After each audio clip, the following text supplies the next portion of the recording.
Boa tarde a todos. Havendo o quórum regimental, declaro aberta a terceira reunião ordinária da Comissão de Combate e Prevenção às Drogas da Assembleia Legislativa do Estado de Santa Catarina. Quero cumprimentar aqui o deputado Jair Mioto, que nos acompanha de forma remota, vice-presidente desta comissão, o deputado Márcio Machado, que também participa online da reunião, e os deputados que aqui estão presentes, deputado Fernando Krelling e deputado Maurício Peixer. Agradecer a presença de todos os servidores da casa e as pessoas que nos acompanham.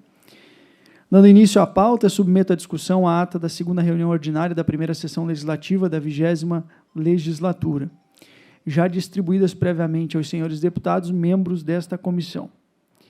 Em discussão, a pauta, não havendo discussão, eu coloco em votação, os favoráveis permaneçam como se encontram. Aprovada a ata por unanimidade. Vamos agora à ordem do dia, discussão e votação do requerimento de número 156, de autoria deste deputado, que requer a realização de palestras com o objetivo de conscientizar a população em geral sobre os efeitos maléficos das drogas e o impacto do seu consumo para a sociedade, a serem realizadas regionalmente nos meses de agosto, setembro, outubro, novembro e dezembro de 2023, em datas a serem definidas. Em discussão? Não havendo discussão, coloco em votação. Os deputados que concordam permaneçam como se encontram. Aprovado. Agora, a pauta era esta. Abro a palavra aqui se algum deputado quiser se manifestar. Deputado Fernando. Eu quero apenas fazer uma manifestação e enaltecer o trabalho dessa comissão e o teu trabalho como presidente, Lucas, que eu tenho acompanhado muito as tuas andanças por aí. Não que a gente fique olhando o que os outros deputados fazem, né? Mas a gente olha e aprende com todos os deputados. E quero enaltecer e parabenizar o teu trabalho justamente sobre essa pauta tão importante. E gostaria de trazer também aqui para a comissão que a gente pudesse tratar também da questão da prevenção. A gente fala o pós, né? Depois que alguém entrou nas drogas, o tratamento, mas falarmos também da prevenção aqui nessa comissão, porque eu sempre friso que as crianças, os adolescentes, as pessoas adultas, as pessoas que estão no mundo das drogas, elas não entram no mundo das drogas com 20, com 30, com 50 anos. Elas entram no ensino médio, alguns na educação infantil, infelizmente, outros no ensino médio. É ali que nós temos que fazer o trabalho, principalmente nas escolas. E nós temos que fazer com que o Executivo Estadual tenha, sim, uma campanha de conscientização, mas a campanha não é só aquela campanha de colocar um cartaz na parede de uma escola, fazer uma campanha publicitária, é fazer uma campanha efetiva com ações dentro das escolas de prevenção. E eu gostaria que nós, nessa comissão, o deputado Maurício, o deputado vice-presidente Mioto, o Márcio Machado, o senhor presidente, nós pudéssemos abraçar essa causa de levarmos essa pauta, sim, para as escolas, em parceria, quem sabe, com a Comissão de Educação, e a gente consiga falar sobre esse tema lá, seja com seminários, com capacitações, mas principalmente com ações. E que se o governo do Estado tiver que investir, vai investir. Nós temos recursos de Fundeb, nós temos recursos de educação que a gente possa colocar. Muito melhor do que chegarmos lá em setembro e outubro e estarmos gastando o dinheiro da educação e não mais investindo, porque quando chega setembro, outubro, o limite de 25% ainda não está próximo de ser atingido, chega a 15%, 16%, 17% do Fundeb, aí o governo do Estado ou os governos municipais começam a gastar, começam a comprar tablet, lousa, um monte de coisa que demoram 4 anos para utilizar. Então, que a gente possa fazer essas ações com os recursos já existentes na educação. Muito bem, deputado. Eu concordo plenamente com o senhor e dizer que a gente tem feito uma série de movimentos com as palestras nas escolas. E é um assunto que hoje está em alta, a gente tem visto o movimento aqui da casa com o Conseg, o próprio governo levando os policiais da reserva para atuarem nas escolas, e a importância de a gente unir tudo isso, porque quando você tem uma situação como ocorreu lá em Fraiburgo, em que o policial que foi designado para fazer a segurança na escola apreende na mochila de um aluno uma quantidade de drogas que seria comercializada dentro da própria escola, a gente vê que esses assuntos que estão em alta, quando a gente fala da tragédia que aconteceu em Blumenau, em que aquele monstro que cometeu aqueles crimes bárbaros estava sob o efeito de drogas, né? Quando a gente trata desse assunto e quando a gente trata da questão da droga que está aí em pauta, quando a gente vê, por exemplo, aquela resolução do Conselho Nacional de Saúde que traz uma recomendação para a descriminalização da questão do uso da maconha, quando a gente tem o STF tratando desse assunto também, já com votos favoráveis para que haja também essa liberação, olha o quanto é importante a gente unir isso tudo, educação, o trabalho da comissão, para que haja um trabalho conjunto. Eu estive numa escola na sexta-feira, e o que eu ouvi dos professores foi: nós precisamos de uma ação aqui dentro da escola, porque a gente não sabe mais como lidar com esse problema. O professor não está preparado para lidar com a questão de um aluno que faz o tráfico dentro da escola ou um aluno que está consumindo drogas.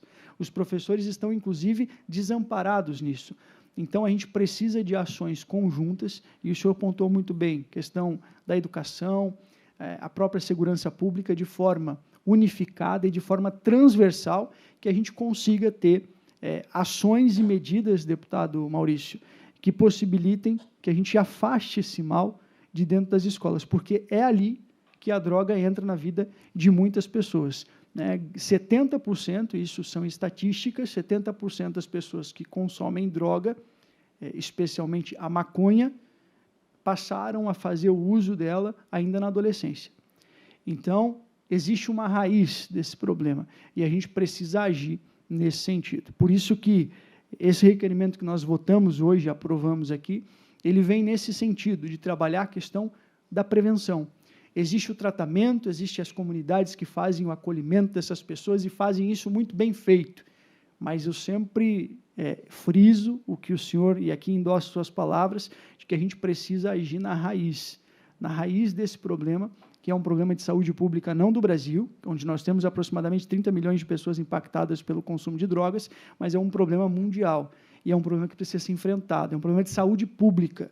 Quando a gente olha os efeitos da K9, podem pegar os vídeos aqui do que está acontecendo nos Estados Unidos, do que está acontecendo em São Paulo, ou quando a gente vê o problemão que se tornou a Cracolândia em São Paulo. Nós não podemos esperar ter uma Cracolândia em Santa Catarina para que a gente tome ações. A gente precisa de ações efetivas agora, e trabalhar na base, na raiz, na escola, nas nossas crianças, protegê-las, os nossos adolescentes, protegê-los. Então, fico muito feliz da sua manifestação e faço das suas as minhas palavras. Só pegando um gancho, deputado Lucas, é algo que eu não me canso de falar, e vou ficar mais os 3 próximos anos e meio aqui dentro e vou continuar falando disso, porque é algo que eu fiz, trabalhei, vi o resultado e acredito que possa ser instalado aí em todo o Estado. A questão, uma criança, um adolescente, em uma reunião que eu tive com a Polícia Civil, quando a gente pegou alguns dados técnicos de crimes em determinada região, determinado bairro, nós criamos um projeto de contraturno escolar de arte marcial. Esse projeto de contraturno escolar, depois que nós colocamos esse projeto, dentro de 6 meses, fizemos uma avaliação do antes e do depois. Os índices de criminalidade na faixa etária de 7 a 14 anos, e criminalidade nessa faixa etária muitas vezes roubou a bicicleta, roubou um boné, roubou alguma coisa na escola, começa assim, ou até mesmo o usuário de droga, diminuiu 65%. 65%. E eu tive com a Polícia Civil na época, conversando, e falei, poxa, interessante esse resultado, e eles disseram o seguinte, que uma frase que me marcou, um adolescente ele é movido a prazer. Muitas vezes, se eles não encontram o prazer oportunizado pelo poder público, ele acha o prazer oportunizado por alguém que não tem boas intenções. E tem um monte de gente aí nas esquinas, e não tem mais hora, com más intenções. Então, se nós, no reduto escolar, nós não conseguirmos ter oportunidades de contraturno, seja nas questões esportivas e culturais, que aí vai gerar prazer, que aí não tem o filho do rico e do pobre, não tem diferença quando você está numa modalidade esportiva ou numa atividade de dança, uma atividade cultural, ele vai ser movido a prazer e ele vai conseguir achar aquele caminho como o grande caminho do bem, o caminho de multiplicação de coisas boas. Se nós não tivermos isso e acharmos que uma criança estuda de manhã, à tarde, tem crianças, a gente está falando de um meio que é muito grande em Santa Catarina, tem criança que o pai está preso, a mãe é drogada, e depois que sai da escola ele está à mercê da criminalidade, está na rua. Ele só volta para casa para dormir e outro dia vai para a escola quando vai. Então, se nós não tivermos, logicamente, o sonho é que nós tivéssemos uma escola integral, mas não tendo programas municipais e programas estaduais que possam manter essas crianças na escola em turno integral. Acho que é extremamente importante, seja lá no espaço de quadra, seja no espaço de uma sala da escola para uma atividade de violão, de música, de arte, mas isso é muito importante para a gente tirar essa molecada desse caminho errado. Obrigado, deputado. Mais algum deputado queira se manifestar? Não havendo mais nenhuma manifestação. Deputado Jair Mioto. Com a palavra, senhor deputado. Presidente, quero parabenizá-lo também pelo requerimento e acrescentar que essa situação que nós estamos vivendo hoje no Brasil, que estava parado desde 2015, hoje o STF novamente trazendo à pauta a questão da liberação da maconha, nós temos exemplos, não só aqui no Brasil, temos exemplos lá na Califórnia, onde se adotou uma política progressista e tem muita gente que parece zumbi nas ruas, situação se agravando. E como ficaria isso se fosse aprovado? Que eu até acredito ainda, faço um apelo sempre ao STF, do bom senso de segurar, como ficou parado até 2015, o STF também pode suspender essa votação e esperar para construir, avaliar bem com a sociedade, porque eu acredito que não é o que a sociedade quer, mas creio também no bom senso do STF de segurar essa votação. Faço até esse apelo aqui publicamente, como estamos numa sessão pública, mas também como é que fica a questão dos professores, se liberar isso, 60 gramas por pessoa, como é que um professor vai lidar com isso?